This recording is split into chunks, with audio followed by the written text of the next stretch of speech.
আচ্ছা বন্ধুরা, এই মিনি কামিনী গাছটিকে কি আপনারা ঝোপালো করতে চান? অবশ্যই করতে পারবেন। আপনারা কি বনসাই লুক দিতে চান? নিশ্চয়ই পারবেন। কিভাবে বলুন তো? আপনারা এই যে মিনি কামিনী গাছগুলো, এই যে দেখুন কচি পাতা বেরিয়েছে, আপনারা এটা হার্ড প্রুনিং করবেন না। ফুলটা হয়ে যাওয়ার পর কচি যে পাতাগুলো বেরোচ্ছে আপনারা একটু ডগাটা পিঞ্চ করে দিন, পিঞ্চ করে কেটে দিন। তাহলে কিন্তু পাশে থেকে কিন্তু ব্রাঞ্চ আসবে। আপনারা যখন ফুলগুলো শেষ হয়ে যাবে, যখন মার্চ মাসে আপনারা কিন্তু, বা ফেব্রুয়ারিতে করলে সব থেকে ভালো হয়, তখন একটা ডিপ প্রুনিং বা হার্ড প্রুনিং আপনারা করে দেবেন। অর্থাৎ গাছটার বড় বড় ডালগুলো কেটে দেবেন। আপনারা মানে টব থেকে গাছটা বের করে শেকড়ের পোর্শনটা কেটে আর কি টোটালি বাদ দেবেন, দিয়ে নতুন করে কিন্তু আবার রিপোর্ট করবেন। তাহলে কি হবে বলুন তো? যেহেতু গাছটি এপ্রিল বা মে থেকে ফুল দেবে, প্রচুর পরিমাণে ফুল দেবে, আপনারা রিপোর্টটা করে দিয়ে মানে খুব ভালো করে যদি খাবারটা দিয়ে দিন, তাহলে কিন্তু গাছে প্রচুর পরিমাণে কিন্তু আপনারা ফুল পেতে পারেন। অথচ এই গাছটি দেখুন, মানে মার্চ থেকে যে আপনার আপ টু সেপ্টেম্বর অক্টোবর ফুল দেবে প্রচুর পরিমাণে, তার আগে প্রচুর পরিমাণে আপনারা খাবার দিয়ে দিন। আর একটা কথা হলো, যেটা আপনারা যদি বনসাই লুক আনতে চান, তাহলে 2 হাত দিয়ে ঠিক এরকম একটা পজিশানে ধরবেন, ধরে উপরের পোর্শনটা কাঁচি দিয়ে কেটে দেবেন। মানে 2 হাত দিয়ে, দেখুন আমি যেভাবে ধরেছি আর কি, এই যে এইভাবে আপনারা 2 হাত দিয়ে কিন্তু ধরে নিলেন এই মিডিল বরাবর, তারপরে কাঁচি দিয়ে কিন্তু কেটে দেবেন। তাহলে কিন্তু একটা খুব সুন্দর একটা কিন্তু বনসাই লুক হবে। আর আপনারা সকলেই জানেন এটা সুগন্ধযুক্ত ফুল, দুর্দান্ত। যেমন বেলি ফুলের একটা মিষ্টি বা শিউলি ফুলের একটা মিষ্টি সুগন্ধ আছে, তেমনি কিন্তু কামিনী ফুলেরও কিন্তু সমাদর প্রচুর। কারণ প্রচুর পরিমাণে কিন্তু ফুল ফোটে ঝোপালো হয়ে গাছটা, এবং প্রচুর সুগন্ধযুক্ত ফুল। সকলের কাছে পপুলারিটি আছে কিন্তু কামিনী গাছের। তো চলুন বন্ধুরা, দেখে নেওয়া যাক পরিচর্যা। আপনারা কিভাবে পরিচর্যা করলে প্রচুর পরিমাণে ফুল পেতে পারেন গাছ ভর্তি করে, সেটা দেখে নিন। Good afternoon friends, welcome back to my channel. আর আপনারা দেখছেন ড্যাফোডিলস গার্ডেন। আরও একবার ড্যাফোডিলস গার্ডেনে আপনাদের সকলকে স্বাগত জানাই। দেখুন বন্ধুরা, আজকে আপনাদের সঙ্গে যে গাছটি নিয়ে শেয়ার করব, আপনারা ইতিমধ্যেই হয়তো গাছটি দেখে বুঝতে পেরে গেছেন। যে বন্ধুরা গাছটির সঙ্গে পরিচিত তারা তো জানেনই, আর যে বন্ধুরা একদম পরিচিত নয় গাছটির সঙ্গে, আমার ভিডিওটা ঠিক তাদের জন্য। বন্ধুরা, এটা হচ্ছে মিনি কামিনী। কামিনী আমরা অনেক ধরনের দেখতে পাই। এগুলো হচ্ছে গ্রাফটিংয়ের গাছ। গ্রাফটিংয়ের গাছ অর্থাৎ এই গাছে খুব ছোট্ট অবস্থাতেই কিন্তু ফুলটা পাওয়া যায়।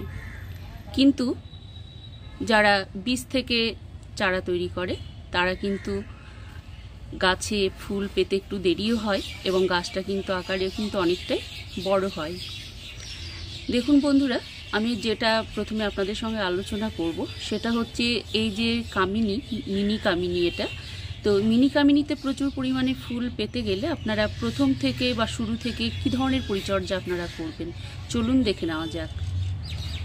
এই গাছটি বসানোর সময় আপনারা 8 থেকে 10 ইঞ্চি টব নির্বাচন করবেন, এবং ওয়েল ড্রেনেজ সিস্টেম একটা টব বানাবেন।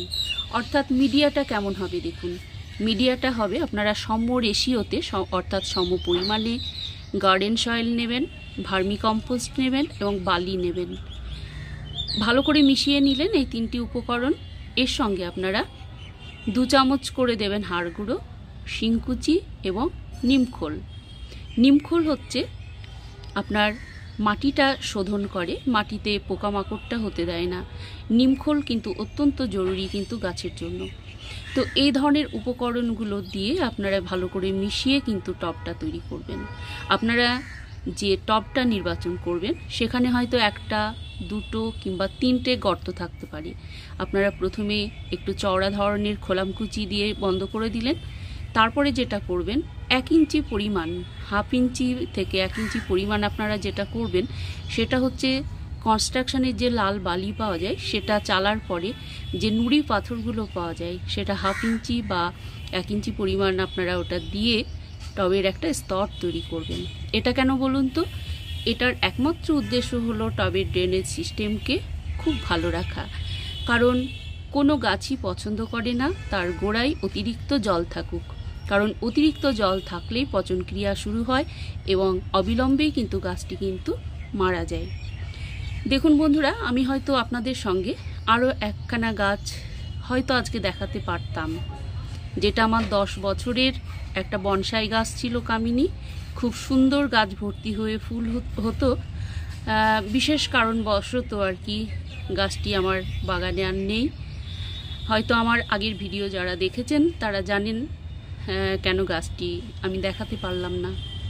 তো যাই হোক, গাছটি এইভাবে আপনারা এই মিডিয়াতে বসিয়ে দেবেন এবং একটা কাজ করবেন, গাছটা কখনো কিন্তু ছায়ায় রাখবেন না। এই মিনিকামিনি গাছ আপনারা ডিরেক্ট সানলাইটের মধ্যে গাছটি রাখবেন, তাহলে কিন্তু আপনারা প্রচুর পরিমাণে কিন্তু ফুল পাবেন। কখনো ছায়াযুক্ত স্থানে রাখবেন না। যদিও ছায়াযুক্ত স্থানে আপনারা রাখেন মানে তাহলেও দিনের একটা সময় 2 থেকে 3 ঘন্টা যেন রোদ পায়, এরকম একটা স্থানে রাখুন। এবং গাছটার কিন্তু আপনার ফ্লাওয়ারিং দেয় ঠিক এপ্রিল মে থেকে শুরু করে এবং আপ টু সেপ্টেম্বর থেকে অক্টোবরের মধ্যে কিন্তু ফুল আমরা পাই। তারপরে কিন্তু ডরমেন্সিতে চলে যায়, তখন কিন্তু শীতের সময় কিন্তু ফুলটা দেয় না। তো এই যে ফ্লাওয়ারিংটা মানে যখন হবে আর কি, তার আগে আমাদের উচিত কি বলুন তো, গাছটার একটু বিশেষ পরিচর্যা করা।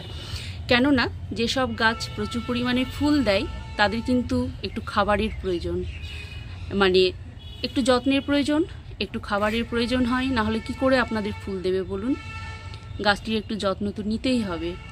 তো এইভাবে মাসে একবার করেই খাবার দিলে যথেষ্ট। সেখানে আমরা ভার্মিকম্পোস্ট, নিমখোল, শিংকুচি এই ধরনের খাবারগুলোই আমরা কিন্তু দিতে পারি। আর এই গাছ জৈব উপায়ে আমরা যদি করি তো এই ধরনের সার আমরা ইউজ করব। আর একটা জিনিস যেটা করব, দেখুন সর্ষের খোল, ডিমের খোসা আমরা রোদে শুকিয়ে গুঁড়ো করে আমরা দিতে পারি, এবং কলার খোসা যেটা পটাশিয়াম সমৃদ্ধ, প্রচুর পরিমাণে পটাশিয়াম পাই আমরা, এইগুলো কিন্তু গাছের গোড়ায় দেব। এগুলো কিন্তু সম্পূর্ণ জৈব উপায়ে। আপনারা যারা রাসায়নিক সার পছন্দ করেন তারা অবশ্যই রাসায়নিক সার ইউজ করবেন, কিন্তু জৈব উপায়ে আপনারা যারা গাছ করতে চান আমার মতো, আমি দেখুন ইচ্ছে করলে আরও কিন্তু গাছ ভর্তি করে ফুলটা পেতে পারি। আমি যদি কোনো রাসায়নিক সার ইউজ করি সেখানে কিন্তু সম্ভব। আমি যেহেতু রাসায়নিক সার ইউজ করি না, 100% যেহেতু জৈব উপায়ে আমি গাছ করি, আপনারা সকলেই জানেন সেটা। আমি জৈব উপায়ে আপনাদের সাজেস্ট করব আপনারা গাছ করুন, কারণ রাসায়নিক সারের কুপ্রভাব আপনারা সকলেই জানেন। তো ভিউয়ার্স দেখুন, এই গাছে কিন্তু পোকামাকড়ের উপদ্রব হয় না বললেই চলে। তবে যদি মনে করেন যে আপনাদের গাছে পোকামাকড় আক্রমণ করেছে, তাহলে আপনারা জৈব উপায়ে নিম তেল স্প্রে করতে পারেন, বা অন্য যে কোনো কীটনাশক আপনারা সারের দোকানে গিয়ে বা নার্সারিতে গিয়ে আপনারা বলে আপনাদের গাছের যে প্রবলেমটা হচ্ছে অ্যাকচুয়ালি সেই প্রবলেমটা বলে সেই মতো আপনারা একটা কীটনাশক বা ফাঙ্গিসাইড এটা আপনারা কিন্তু নিয়ে এসে স্প্রে করতে পারেন। আর দেখুন এখনও কিন্তু বর্ষা নামেনি আমার এখানে, আমি যেখানে থাকি এখনও কিন্তু বৃষ্টি নেই, একদম বৃষ্টি নেই। প্রচণ্ড রোদ, চড়া গরম ভীষণ, মানে সংসারে সারা কাজকর্ম করার পরে একদম দুপুরবেলায় ভিডিও করতে একদমই আসতে পারি না, জাস্ট বিকেলবেলায় আমি ভিডিওটা করছি। তো দেখুন এই যে আপনারা পরিচর্যাটা এইভাবেই করুন, দেখবেন আপনাদের ফুলে ফুলে ভরিয়ে দেবে আপনাদের কামিনী গাছ। আপনারা ইচ্ছে করলে ব্যালকনিতেও লাগাতে পারেন, ব্যালকনিতে করতে পারেন, যদি ব্যালকনিতে আপনাদের কিছুটা রোদ চাই তবে আপনারা করতে পারেন। আদারওয়াইজ রোদ না পেলে খুব একটা হয়তো আশানুরূপ আপনারা ফুল নাও পেতে পারেন, বা গাছের গ্রোথটা খুব একটা ভালো নাও হতে পারে। তো ঠিক আছে ভিউয়ার্স, আজকে এই পর্যন্তই, আবার দেখা হবে অন্য কোনো নতুন ভিডিওতে। Thank you for watching.